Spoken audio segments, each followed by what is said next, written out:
Banyak nih teman-teman yang tanya, apakah dengan berinvestasi di reksadana itu pasti untung? Bagi teman-teman yang merasa kalau investasi di reksadana pasti untung, harus tonton video ini sampai selesai, karena jawabannya ini sangat mengejutkan. Sebelum saya membahas apakah benar-benar untung atau rugi, saya jelasin dulu reksadana itu apa sih. Jadi reksadana adalah wadah dan pola pengelolaan dana modal bagi sekumpulan investor untuk berinvestasi dalam instrumen-instrumen investasi yang tersedia di pasar modal dengan cara membeli unit penyertaan di reksadana. Dana ini kemudian dikelola oleh manajer investasi untuk diinvestasikan ke dalam portofolio investasi seperti saham, obligasi, pasar uang maupun efek atau security lainnya. Jadi inti dari reksadana adalah ada seorang manajer investasi yang mengelola dana investasi kelolaan dari masyarakat itu untuk diinvestasikan ke 3 bentuk. Yang pertama adalah pasar uang. Pasar uang ini sangat rendah resikonya, tapi returnnya juga rendah. Yang kedua, obligasi. Obligasi di sini yang dimaksud adalah obligasi jangka panjang. Obligasi di sini ada obligasi ke pemerintah yang rendah resiko dan obligasi ke perusahaan swasta biasanya. Ini resikonya moderat lah. Nah, yang ketiga adalah saham. Jadi reksadana saham ini yang banyak orang bilang returnnya tinggi kayak gitu. Mungkin saya jelasin satu-satu dulu ya. Nanti yang terakhir mungkin banyak yang tertarik ke returnnya yang tinggi ya, yakni reksadana saham. Tapi apakah benar-benar menghasilkan?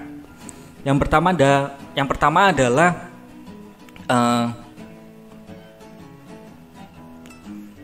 reksadana pasar uang. Nah, pasar uang yang dimaksud di sini adalah jadi dana kelolaan tadi oleh manajer investasi diinvestasikan ke deposito di bank-bank atau ke obligasi jangka pendek, ya ini kurang dari setahun. Jadi misalnya kan kalau kita pergi ke suatu bank, katakanlah bank plat merah atau BCA, BNI, BRI, Mandiri kayak gitu, mungkin deposito kalau kita hanya secara personal ke bank-bank itu cuma dapat mungkin depositonya ada yang 4% sesuai dengan suku bunga ya, 4% atau bahkan sekarang 3, sekian persen kayak gitu. Tapi karena kita nggak punya bargain untuk ini gue mau bunga yang lebih tinggi dong, ya nggak punya bargain kita.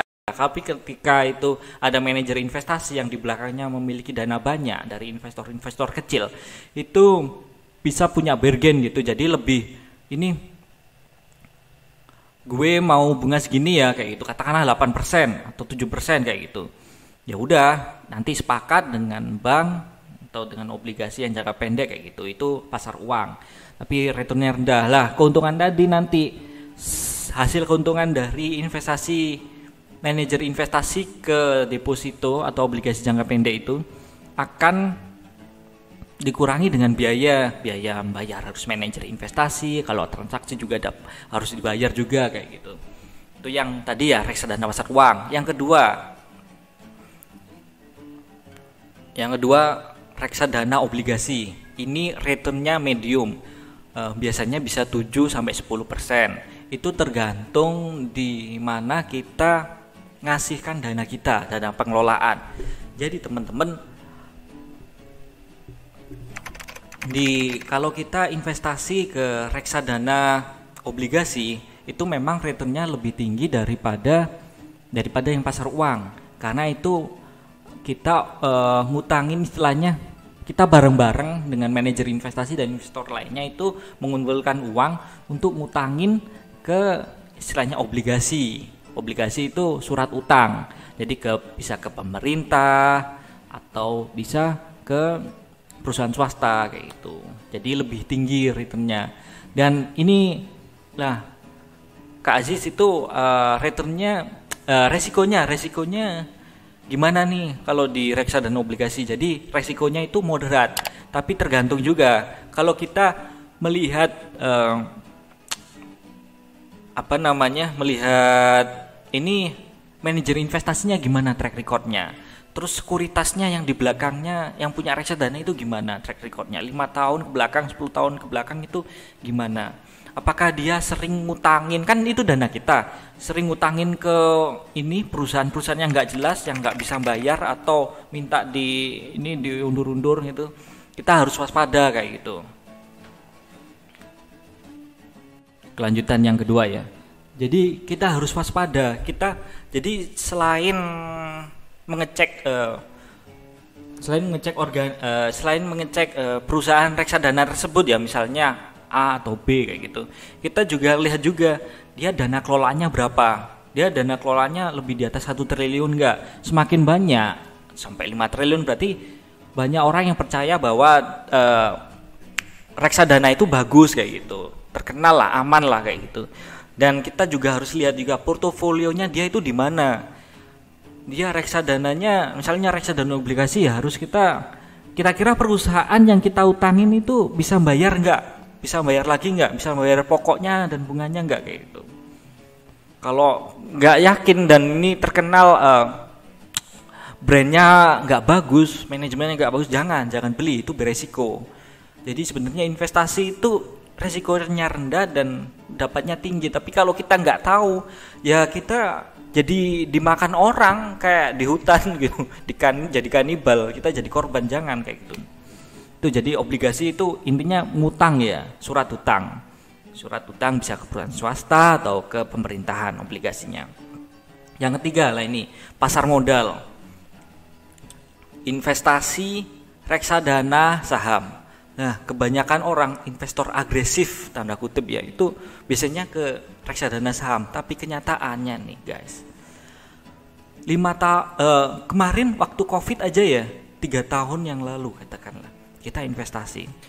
Jadi kita harus ngecek kinerja reksadananya. Masa IHSG ini udah tinggi juga, kemarin oke, COVID turun ya, tapi IHSG sekarang itu udah new time high lagi gitu, sudah 6.700 kayak gitu, dari sekitar 3.000 atau 4.000 ya kemarin waktu COVID itu udah naik kayak gitu.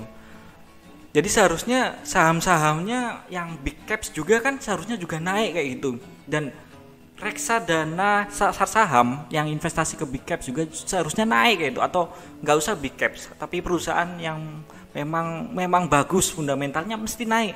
Tapi kenapa malah sekarang itu yang IHSG udah kembali normal nih, tapi malah reksadana sahamnya ada di beberapa reksadana itu jadi anjlok 30% gitu kan, nggak masuk akal gitu. Lah kenapa kok bisa kayak gitu? Lah itu karena pemilihan saham mereka, karena pemilihan perusahaan mereka. Tidak semua manajer investasi itu bagus kayak gitu, atau memiliki track record yang positif. Jadi Anda sebagai investor itu harus memiliki sense, harus memiliki bisnis fundamentalnya gimana, tahu terus operasional bisnisnya kayak gimana. Jadi ketika kita melihat, kepingin umpamanya kita mau membeli reksadana saham ya, kita harus cek nih, ini perusahaannya ini perusahaan tempat investasi atau portofolio reksadana saham dari manajer investasi gue ini kayak gimana sih? Jangan-jangan dia memilih saham gorengan kayak gitu. Ada yang bank digital gak jelas, ya naik tapi dia naiknya ketinggian tapi fundamentalnya nggak diikuti kayak gitu.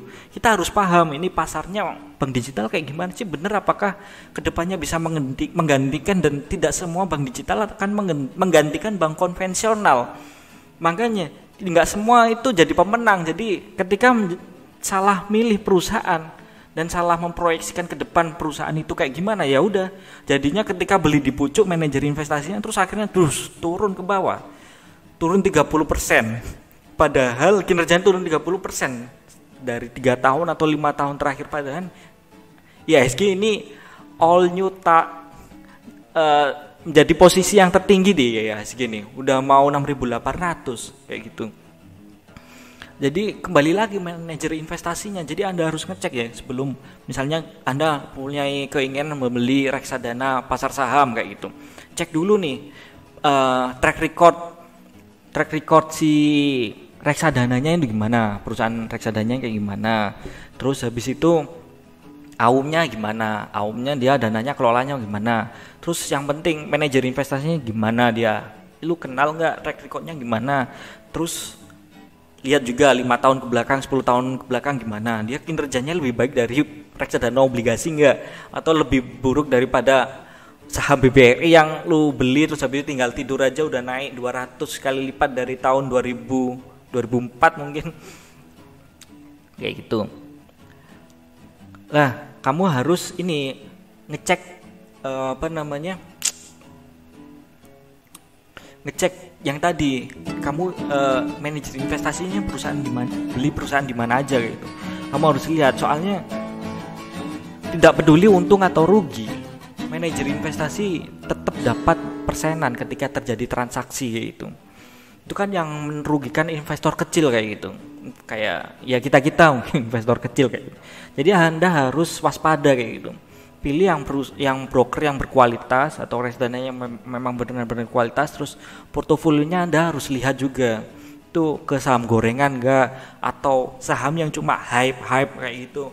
Kayak kemarin nikel atau Antam atau apa perusahaan yang tiba-tiba ada berita nikel Elon Musk akan buka di sini atau gimana, terus kita seakan-akan sudah mengalahkan S3 atau doktoral manajemen atau udah kayak lulusan bisnis school kayak gitu. Ini proyeksinya ntar nikelnya gini-gini, ntar pendapatannya yang gini, padahal balance sheet-nya sekarang kayak gimana di perusahaan itu kayak gitu. Tidak semewah apa yang kita pikirkan kayak gitu, tidak sebaik yang apa kita pikirkan. Kita terlalu menilai proses bisnis tapi lupa fundamentalnya kayak gimana, balance sheet-nya kayak gimana, laporan keuangan, cash flow-nya kayak gimana, untung ruginya kayak gimana, asetnya kayak gimana. Itu kita menyepelekan itu. Akhirnya bahkan manajer investasi juga beli itu. Tiba-tiba beli ketika harga dipucuk, terus habis itu sekarang udah isunya hilang, udah turun. Jadi ketika IHSG udah kembali yang titik tertingginya, kita di reksadana pasar saham malah turun 30%, malah turun 20%, kan lebih buruk daripada kinerja IHSG kayak gitu. Tuh, jadi menjawab pertanyaan yang pertama tadi, jadi apakah mesti bagus nih, apakah mesti untung investasi di reksadana? Tidak mesti kayak gitu. Yang satu ya, tidak mesti. Perhatikan dulu manajer investasinya, terus broker atau reksadananya, historinya. Yang ketiga, hati-hati jangan beli di reksadana saham. Lebih baik Anda di obligasi mungkin ya, moderat, tapi hati-hati jangan di reksadana saham, karena ini kalau misalnya IHSG amblos, jeblos, terus habis itu manajer investasinya salah picking stock kayak gitu, ya bakal bahaya kayak gitu. Beli saham gorengan atau yang saham yang fundamentalnya gak jelas tapi lagi naik kayak gitu, itu bukan pendekatan bisnis kayak gitu. Anda itu seharusnya investasi itu bisnis ya investasi. Maksudnya investasi itu dan bisnis itu kayak cewek sama cowok, itu nggak bisa dipisahkan. Dan tapi kalau cuma ajang spekulasi menebak-nebak ya, itu Anda bukan investasi, itu lebih ke berjudi. Soalnya kita nggak tahu resikonya itu kayak gimana di sana kayak gitu.